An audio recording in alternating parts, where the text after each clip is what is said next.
Free shipping in continental U.S. only. See website for subscription offer details. Calling all partners. Losing weight is better together with Nutrisystem's new partner plan. It's so much easier when you do it together. You'll both get new premium meals with up to 30 grams of protein. They're big and filling and taste delicious. New skillet selections that go from pan to plate in minutes. And new restaurant faves that taste like your favorite restaurant meals, portioned at half the calories. Powered by the science of ProSync to help keep your blood sugar steady and you losing weight. Motivate each other, keep each other accountable, and reach your goals with Nutrisystem's partner plan. Just go to Nutrisystem.com/diet right now and get 50% off. You heard me right. Go to Nutrisystem.com/diet right now and get 50% off everything. Don't wait. This special offer will not last long. Just go to Nutrisystem.com/diet right now and get 50% off. Go to Nutrisystem.com/diet. The following is a Hoop Ball presentation.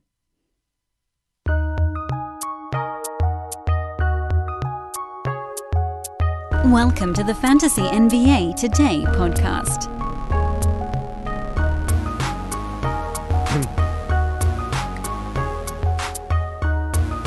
Happy Sunday, everybody. Welcome to this 24th episode in the month of October.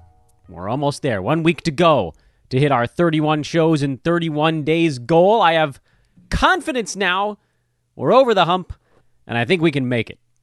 I'm your host, Dan Besbris. Same guy. You're pretty used to me at this point. You can follow me on Twitter at Dan Besbris, DanBesbris, or just Google Dan from Hoop Ball. That's an easy way to find me. This, of course, Fantasy NBA Today, a Hoop Ball presentation. I would ask you all, check out what we got going on over at Hoop Ball. Even if it's just the Twitter feed at Hoop Ball Fantasy, that's up to the minute. Late-breaking injury news and fantasy ramifications of everything that goes on up to the minute in fantasy sports. This is a special Sunday show, and I know yesterday I said, well, we'll probably go a little bit shorter today because it's a weekend, but today I really mean it because today I'm a bit under the weather. I'm pulling it together here. I got the drugs propping me up. You got like a wooden pole. I'm like a baby tree right now. There's just a stake, and I'm tied to it. That's keeping me upright. And whatever energy I got left is being put into my voice for this particular podcast. It was a pretty interesting 8-game Saturday. We gave you guys a couple bits of homework on yesterday's show, and so let's just kind of dive right on into that. In terms of NBA news, not a ton. There's a game going on already, and Terry Rozier is not in it, which I think we kind of assumed would be the case when we got word that he was questionable after turning his other ankle, so they just need to get him right. Bradley Beal, questionable. Kyle Lowry, questionable for their games, respectively, tomorrow, but presumably we'll get an update on that before those games shake out. So let's just dive right on into the Saturday stuff. We'll try to plow our way through this podcast at a pretty good clip and see if we can't unearth something of interest. Atlanta lost in Cleveland. This is a game that I think the Hawks will probably want to get back at the end of the year. They shot just 38% from the field. Trae Young had 3 steals in the game, which very much covered up an inefficient shooting night. And that's always going to be the thing with him. We don't get any readings here after just a little more than half a week of actual basketball. I think we're 5 days into the season at this point. But from a 9-cat perspective, it's just hard to envision Trae Young finishing the season where he was getting drafted. But we don't really care about that. Clint Capella has a slight minutes cap going on right now. As soon as that's done, he'll really rocket boost into the moon. He missed his 2 free throws here, and that was annoying, but otherwise he looked like himself. Deandre Hunter got 30 minutes. He seems to be the presumptive favorite at that small forward stuff. Took 16 shots, which on a normal night would be more than enough for him. But the Hawks just couldn't get anything to go down. Give some credit to Cleveland. Give some credit to just it being an off night. Hunter's a guy I'm hanging on to. Bogdan Bogdanovic, just 7 shots in this ballgame. John Collins, only 8. Cam Reddish fired 14 rapid-fire shots off the bench. He's channeling his inner Lou Williams, 19.6 boards, 3 threes, but really not doing a whole lot else, so I don't think you're going to take that plunge on Cam Reddish. The guys you want here are Young, Capella, obviously, Collins, obviously, and then I think it's Hunter and Bogdan as your other 2 dudes. But this was a reason that I kind of dodged these guys in drafts. Bogdan was someone I didn't end up with. I would have drafted him if he had fallen to me in the 80s anywhere, because my thought was, all right, even if he takes a step backwards, he's not going to go that far down the board. But effectively, one of the, I think, and we write this down now so we can bring it up again in the offseason, one of the tenets we should be living by is avoid log jams. Because as much as we think we know what's going to happen when a season starts, we just don't. You never know who might take a big step forward. If Reddish really does take a big step forward this year, he could just supplant Hunter or Bogdanovich. We just don't know. And while, again, it looks on paper like there may be an opportunity in there if you get the right guy who's falling in drafts. Sometimes guys fall in drafts because they should be. And again, we're way too early in the season to make any sort of sweeping claims about the Hawks in general. I think it's just look, if you're debating whether to take a guy who's going to be battling for his position with three other guys or someone who's not, you probably want to lean in the direction of the guy who's not. Meanwhile, over on the Cleveland side, Colin Sexton had 5 assists in this ballgame, and I took heat for saying he doesn't pass very much, and then in this one he didn't score very much. Listen, my job here is not to try to tell you all that Colin Sexton's not a great fantasy player. I just think he's a top 100 9-cat guy. I think that's just where we're at with him. Jared Allen was better in this one. Still not blocking any shots. Those will come around, though. Lauri Markkanen, to me, listen, Evan Mobley's a monster. We can just establish that right out of the chute. He's getting huge minutes, and he's taking advantage of them in every way possible, and no one's coming for his time. Isaac Accoral has been pretty well marginalized on this team. Played 33 minutes in this ballgame, but came off the bench, and it just doesn't have much of a role. Ricky Rubio filling in nicely for Darius Garland. No idea what kind of numbers he's going to put up once Garland's back, although he did look good in that first game of the year. So stick with Ricky, obviously, for now, and then see how it goes when Garland's back in the mix. The guy I wanted to highlight from this game is actually Markkanen, who played 32 minutes and hit just 20% of his shots. Made just 3 out of 15, 5 of 6 at the free throw line. That's an area of positivity for him. These numbers are going to level off at some point, and I am not that quietly going to turn into sort of an annoying pro Lauri Markkanen guy on the show right now. Because at the moment, Markkanen is number 122. And again, we can't really go on ranks very much because everything is small sample size. But he's shooting just 30% over that stretch from the field and just 75% at the free throw line. Those numbers are way below his career marks. The important things we need to look at, 13.3 shots per game, about 12 points, 7 rebounds, 2 assists, a steal, a little under a block, and almost 2 3-pointers a night. If we try to compare this to things we've seen in the past. And admittedly, Markkanen was kind of broken a bit by Jim Boylan. But if you go way back to his first and second year in the NBA, took 12.7 shots his rookie year, averaged 15, 7.5, 0.6 steals, 0.6 blocks, and over 2 3-pointers per game on 84% from the field. Second season, he actually took 15 shots per game. That was the whole coming out party for him, 19 and 9. He's probably not going that high with Cleveland. That would be a lot of shots. But if he really does settle in between 13 and 14, you can sort of pick out a number in between his rookie and sophomore seasons and say, this is probably where he ends up. 16-ish points per game is within reach if he doesn't shoot 30%. Free throw becomes a positive as the season goes. If he's playing 32 minutes a game, he's going to get you 7+ rebounds a night, even at power forward. And then they're playing kind of fast in Cleveland this year, so the 2 assists might actually be real, believe it or not. 1.5 to 2 feels pretty doable. So I know that this is nuts, but if you can go out there and you can trade for Lauri Markkanen with a top 100 kind of guy, I think you're going to see profit on that. It's a weird buy low to throw out there because I don't know that people that have him even realize they're getting a low point, but he's only going to get better. You should be saving for the future, but savings accounts suck, and investing can be scary. We combine the ease of savings with the real returns of investing. We call it Save Vesting, and it's only available in our new app, Stairs. Stairs offers 4 to 6% returns, no fees, and you can withdraw anytime. Do your future a favor. Visit StairsApp.com today. I don't know what the hell happened to Miami, but they didn't show up for this game in Indiana, other than Tyler Herro, who had 30 and 10 and is a true sell-high candidate right now. He shouldn't be taking 28 shots a ball game. Indy got what they wanted to, basically, in this one. Jimmy Butler off to a weird start, field goal percent-wise. He's actually a little bit of a buy low, although I don't think anybody really cares.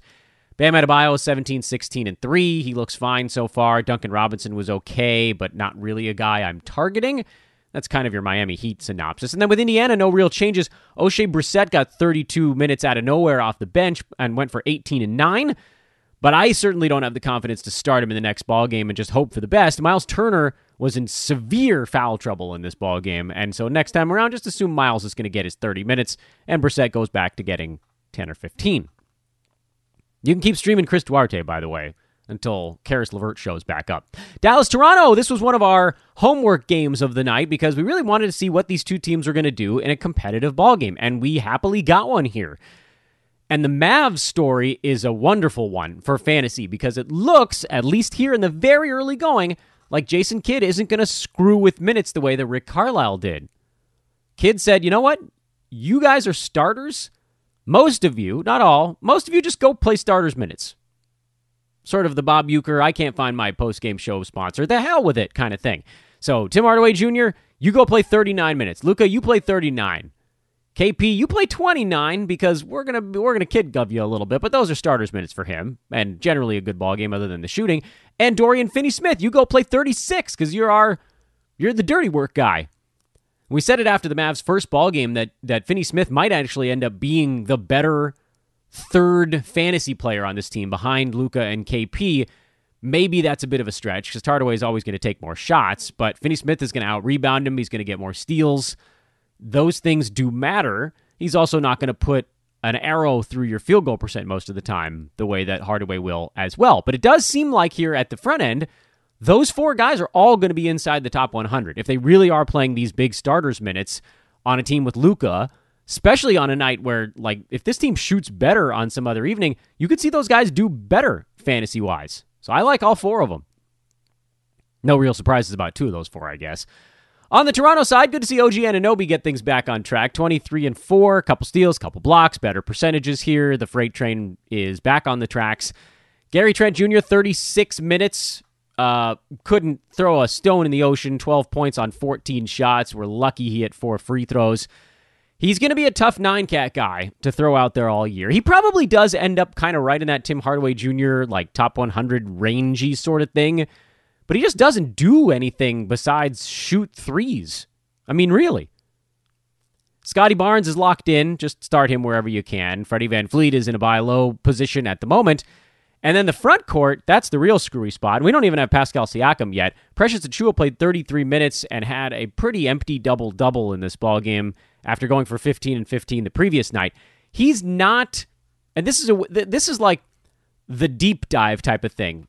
You've probably seen or heard a lot of people talk about a player like Nick Claxton and look at some of the upside elements about his game without really fully indulging in the downsides. With Claxton, he's a great field goal percent guy.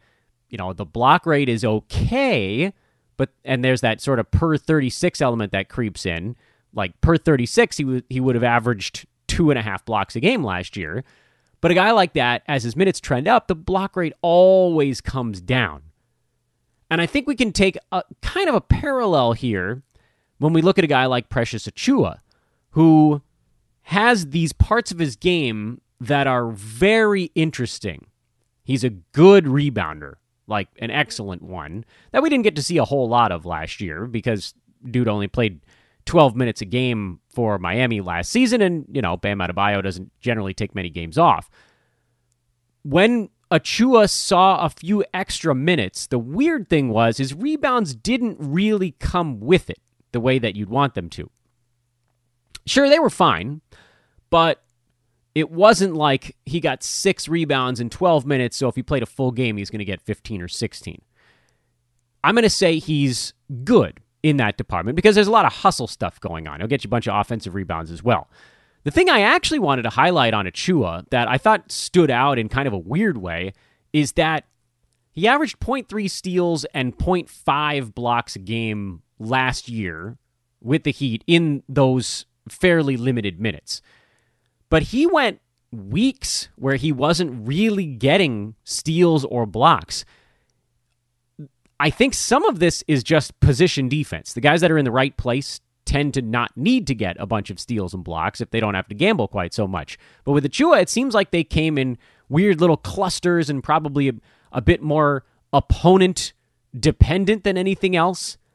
I might even say his mold is a little bit Bam Adebayo-esque in that he's pretty good at getting steals, and it's actually the blocks where I think I've found him to be somewhat underwhelming at times. And even so far this year, he has 3 steals in 3 games, and he doesn't have a single block yet. So the upside with Achua isn't that high, although, again, if he's starting and playing 33 minutes a game, he absolutely positively must be in your lineup and started because in 33 minutes a game, he'll average double-digit rebounds. That's just so many damn minutes he's going to get them. And the other guys on that Raptors team are not very good at rebounding. Also of note, after the ballgame, Chris Boucher got called out by Nick Nurse for basically sucking. He was like, I can't let him go out there and take terrible shots and just let him play. Boucher only got 8 minutes in this game, 2 rebounds, an assist, a steal, and 2 blocks. He went 0 for 5 shooting. And I'm actually grateful that it happened so soon. I said on yesterday's podcast, he was kind of one of those guys I got talked into a little bit when he was falling into the mid-70s, and I thought, all right, well, you know what? There's a whole bunch of upside here if things break right, and if they don't, whatever. Like, if I have to drop my 7th-round pick, it's not the end of the world. I've taken 6 crazy value plays. Let's take a swing. I love that his coach called him out, because now Boucher's like, look, I got to get my act together, or I'm not going to get to play. We only really need about 20 minutes out of him to hit that 70-something ADP. He can do it in 20 minutes. Anything over that is basically gravy, and I think we probably saw the low water mark. If you recall, actually, and you can go to the Boucher game log from last year if you really want to, his minutes were all over the map last season too, and the competition wasn't nearly as stiff. He's just a guy where the focus fluctuates so wildly that he goes from playing 30 minutes one night to 11 the next, and you just have to sort of close your eyes and hope. Although I will say for now, you could probably stick him on your bench as long as his coach is getting on his case, and then as soon as he wakes up, cash in your chips. New Orleans stinks, but at least Jonas Valanciunas was great. 20 and 17, 3 steals and a block on great percentages. Love ourselves some JV on this pod. And then everybody else was kind of bad. Brandon Ingram, 7 turnovers and bad free throw shooting, although the popcorn numbers were nice. Nickeil Alexander-Walker had a 14 and 14 double-double, but shot 6 for 24 from the field with 5 turnovers. That stuff counts in roto leagues in particular. And meanwhile, Minnesota just sort of quietly didn't play well and won, which is what they're going to need to do this year if they want to get there. D'Angelo Russell was bad. Patrick Beverly made his Minnesota debut with 5, 3, and 6 and mostly just yelled at people to play more defense, and they listened to him. Cat fouled out in 29 minutes. Naz Reid, man, that guy has a chance to be one of those weird 18 minutes hyper contributors. Just keep an eye on him. I don't know that you need to go get him, but he took 12 shots in 19 minutes in that ballgame. He's out there, and he's not going to get cheated when he's on the floor. One of the better backup centers in the NBA, to be sure. And Anthony Edwards, without him, Minnesota probably loses this game. Played well enough with some bad percentages, but no surprises there. And no real surprises in the next one either. Detroit put up 82 disgusting points in a loss in Chicago. Vooch, big double-double, didn't shoot well. Alex Caruso, 6 defensive stats. Lonzo Ball, 7. Take that, Alex. DeMar, 21, 6, and 6 with a couple of blocks. Zach LaVine was off, and the Bulls still won by 15 points, so that's kind of the new look out of Chicago. Although, at the same time, I don't know that the Bulls could have lined up a better start to the season in terms of, hey, let's go ahead and get our act together against some really bad basketball teams. Detroit twice, and the Pels once. I'm interested to see what the Bulls look like when they play a team that doesn't suck. Sorry, Detroit. Meanwhile, Isaiah Stewart and Kelly Olynyk didn't even take care of all of the center minutes in this ballgame. Trey Lyles got a few, and that's super annoying. Right now, neither one of those guys is a 12-team dude, but I do believe that that'll change, and I think it'll be both of them. Stewart, the starter, he has the first crack at it. I can't imagine they're really going to pay Olynyk all that money to just be a backup center and play 19 minutes a game. So hang on to both of those guys. Sadiq Bey, Jeremy Grant, those guys are clear starts, and that's as far as you need to go with Detroit. Milwaukee beat San Antonio on the road. Pat Connaughton got the bonus minutes here with no Brook Lopez around, and Grayson Allen was fine. Not great. Not terrible. He was fine. You can keep streaming Grayson Allen as long as Dante DiVincenzo's out. I think it'd be there's no real upside there, but also he kind of fills a need from a fantasy standpoint. I'm also fine with you guys dropping him to pick up sort of one of the real hot free agents. And then Pat Connaughton's kind of the same story. There's not a whole lot of upside there. Lopez will be back soon. And, at the end of the day, this is hey, do we need someone to just round out our roster? And the answer is oftentimes, yeah, we do. There's a usefulness to that, but it's not exciting. And I know on this podcast I talk a lot about how on draft night I want to come out of a draft with guys that are not exciting. It's a little different when you're hunting free agents at the beginning of the year. You want the exciting ones. You want the ones that might stick and elevate your team in some meaningful way. Said it once, I'll say it a million times. Derek White might be the best Spur from a fantasy standpoint at the end of the year. 14, 2, and 8 with 5 defensive stats and a three-pointer. He was the dude that I was preaching here. I was like, look, you give me the opportunity for DeJounte in the 4th or Derek White in the 6th or 7th. I'm taking White in the 6th or 7th. I thought they both had top 50 potential, and White was going so much later. He's got good percentages. He does both defensive stats. He's passing and hitting threes.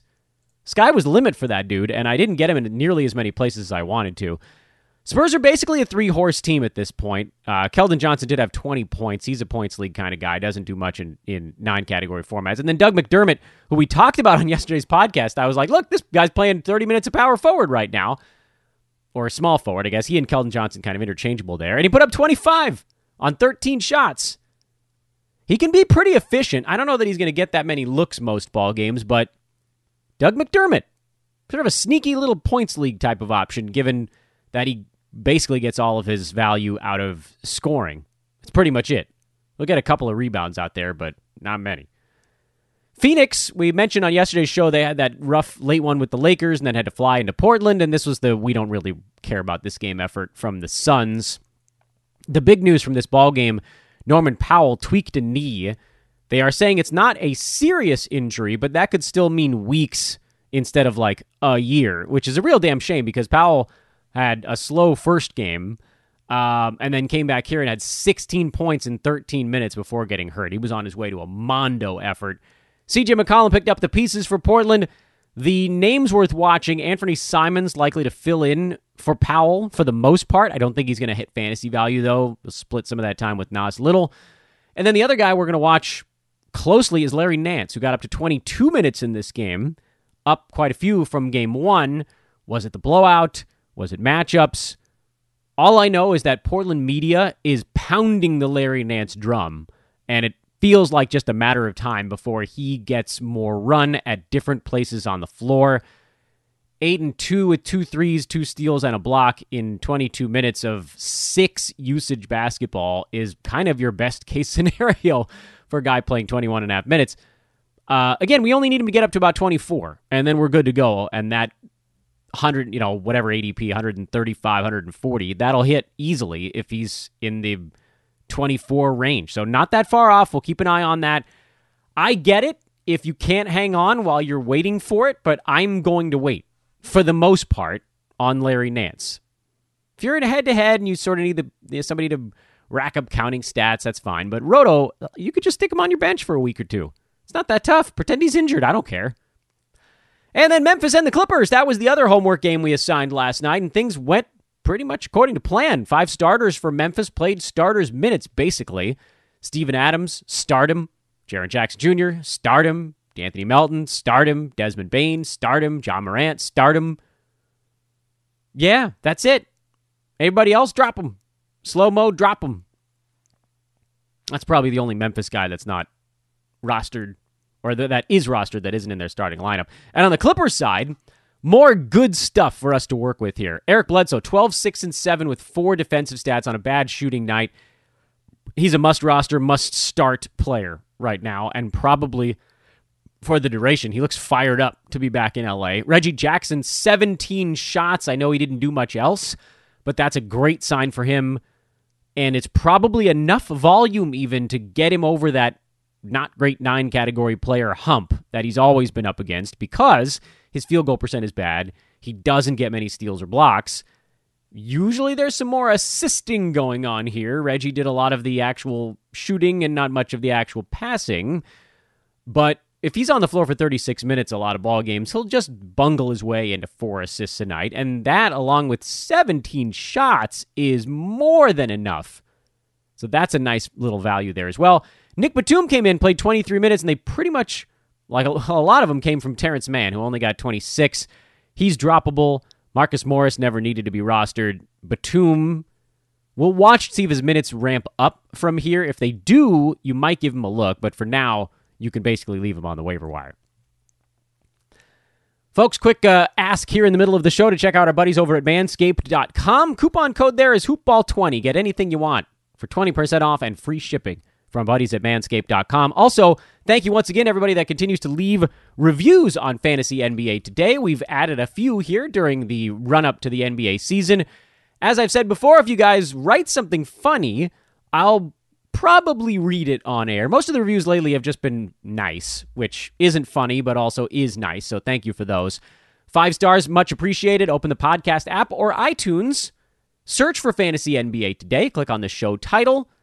Scroll down on your mobile app. That's where the rating review part is. And if it's on a computer, you can just click on there's a rate and review button. Drop us a 5-star, write something funny. Thank you in advance. Means a ton. That's how we continue to stay relatively high on the leaderboards in fantasy basketball podcasts. I think we're generally kind of floating around in that number 2 bucket. And that makes me happy when I see that. That makes me a happy Dan. So anyways, we'll turn the page here as we kind of, again, try to shoot through this stuff at a better clip today. One ball game already through 3 quarters as of now. Miles Bridges, another mondo effort going on. But beyond that, first of all, no Terry Rozier, so Kelly Oubre got the start and hasn't been looking very good. Gordon Hayward having a night off as well. LaMelo Ball has not really been clunked by the efficiency stuff yet. In fact, doesn't even have a turnover to this point. But the big story here, P.J. Washington just not even really playing at this point. 17 minutes at the end of the third quarter. Maybe he gets another handful, but whatever it is, it's not enough. Mason Plumlee seeing the bulk of the center minutes against a Brooklyn team that, frankly, you could argue isn't very big. I know LaMarcus Aldridge is a bigger dude, but it's not like he's going to be outrunning people for rebounds, nor is Paul Millsap. So there just isn't that much of an impetus to play P.J. Washington right now.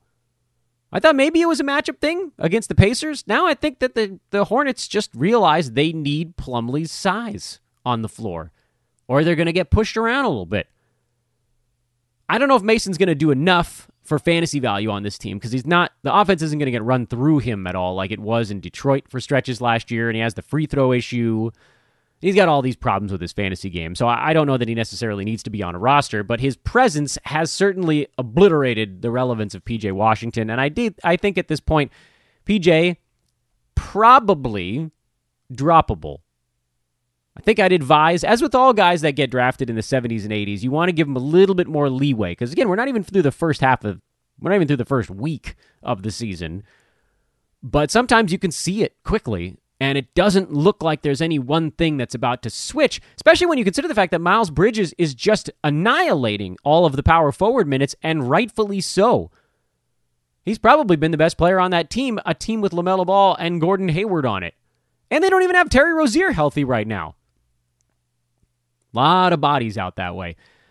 Not really much to watch for on the Brooklyn side. I was sort of looking into LaMarcus Aldridge to see what might go down there. No Blake Griffin, so that gave him a little bit more room. LaMarcus is going to need a solid 25, 26 minutes a game, but it feels idiotic, and I don't think in head-to-head you can do it because they're going to give him nights off. But in Roto, it's worth paying attention to on the chance that the games where he's healthy enough to play, then perhaps he gets those 24, 25 minutes, but I need way more data before I dive into that madness. Orlando gets their revenge against the New York Knicks in a couple of hours, hour and a half or so, roughly here. Oh boy, Knicks just steamrolled them in Orlando a couple days ago. I would love to bet the Magic on this game, but I don't think I can bet the Magic in any game. They look so terrible that I really don't know how many points they would need for me to think about them. I will say this, from a fantasy standpoint, keep an eye on Jalen Suggs. We're sort of watching his learning curve as it goes, because he did look better in their second ball game, but plagued and will be by rookie inefficiency stuff. And on the Knicks side, I want to see Kemba Walker get a little bit more involved throughout the ball game, as opposed to just a little burst early and then like, oh, well, we're up by 30, so I don't need to do much anymore. Maybe this isn't the game for it, since they might win another one by 30, but that's the angle. Boston is without Jaylen Brown for this ball game. That means Josh Richardson most likely gets a little bit of bonus run. They need a win, and they're in a good place to get it against the Houston Rockets team that now faces off against a good opponent again. And so we'll see who actually gets the minutes here. Christian Wood will. Pretty sure about that. I feel pretty confident saying Jayshawn Tate will also. Kevin Porter is going to play, but it might be ugly against a better team. We'll see. But Houston is a screwy spot. I don't know if I can make it necessarily a homework assignment for the Rockets, because it could just be such a cluster mess free-for-all that what do we even learn by watching? Philly, I don't even know who's playing for the Sixers right now. They may be without a center for this ballgame, in which case, whatever. OKC, though, everybody gets to eat against the Thunder, so guys like Tyrese Maxey, Seth Curry, probably Matisse Thybulle, you can get them all in there, because the Thunder are terrible and don't even have a fantasy player worth using right now. Shea will get there. Make no mistake, he'll get there, but he's been one of the worst players in the league through his first couple of ball games, averaging 15.5, 4, and 2 on horrific shooting numbers with 3 turnovers and not a single defensive stat so far. That makes him a buy low in Roto. In head-to-head, you better believe he ain't playing every game down the stretch, and that will be a pain. Warriors, Sacramento, nothing really on the fantasy side to watch in this game. We've been trying to call our shot with Nemanja Bjelica, and I bet he plays better in this one against his old team, the Kings, who gave him a whole lot of wiggle room for a couple of years there. You guys probably remember the Nemanja Bjelica voodoo doll segments on the podcast. Is there like an actual revenge angle here? I don't know, but he probably does know the opponent relatively well, and so I think he'll play better here.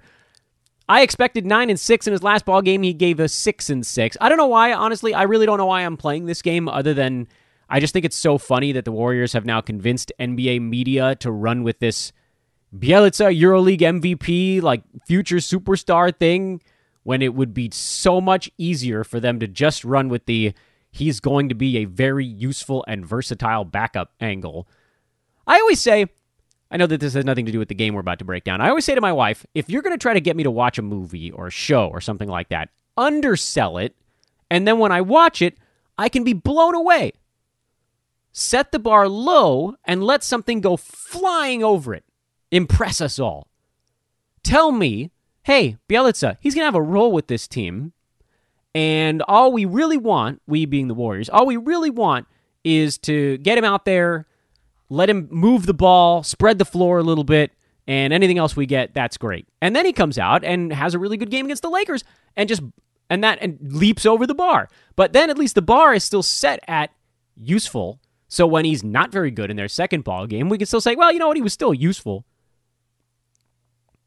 I don't know. This whole Bjelica thing just tickles the hell out of me. And I think it does because my good buddy, my college roommate, sent me a G-chat that was asking, like, hey, what do you think about Bjelica? And I was like, oh my God, like this narrative from the Warriors has gotten everywhere. They've done a wonderful marketing job on him. So today against Sacramento, I'm giving him 12-7 with 3 assists and a 3-pointer. I think he has a better ball game here. Kings, we know them. Grizzlies, I think we know them now. Start the starters. And with the Lakers, don't. LeBron and AD, don't touch anybody else right now, not even Russ. Their whole thing is a disaster. This should be a fun ball game, though. LA running up against a team that doesn't play a truckload of defense. They're going to get out and they're going to move. Everybody's going to score. It's going to be a blast. Maybe the Lakers get their first win, but I don't know how you bet on LA with as bad as they've looked so far, and it's quite bad. And that's your Sunday show, ladies and germs. Again, hit me up on Twitter, @DanBespers. I'm not going to do a whole lot of silly Twitter stuff on a Sunday because everybody's watching football anyway, but I got some ideas for this coming week. You guys know last week I rated your teams. I had you guys throw names at me, and I broke down fantasy players individually. We rated trades. I've got some more ideas. I really want to do more on social this year. I think I have so far, and with your help, we can just sort of keep it cooking out there. At Dan Besbris on Twitter. This is Fantasy NBA Today, a Hoopball presentation. I will mention, too, by the way, Hoopball Premium Discord is the place to go if you want one-on-one help for your individual fantasy team. That's where the pros are available 24/7 from Hoopball, including myself. I'll be hosting a live Q&A hour, roughly, give or take, on Discord tomorrow, Monday the 25th, and every Monday. But you got to have a Fantasy Pass and get into our Discord to get it. Fantasy Pass is just $5.99 over at Hoopball. Also, Aaron Brewski's very premium podcast drops tomorrow for the first time this year. That's also available exclusively for folks with the Fantasy Pass and any bundle you might have that includes the Fantasy Pass, such as the All Fantasy Bundle, the Old School Bundle, and Hoopball 360. All right, you've been promoted to death. Now you can enjoy the rest of your Sunday. Back at you tomorrow, Monday. It's not reverse chronological lightning round when we do a show every day, so we will just pick up the pieces, do it again, see what we figured out from Sunday night. A day without basketball homework. Isn't that nice? You can just relax. And of course, if something crazy happens, we'll let you know. So long, everybody.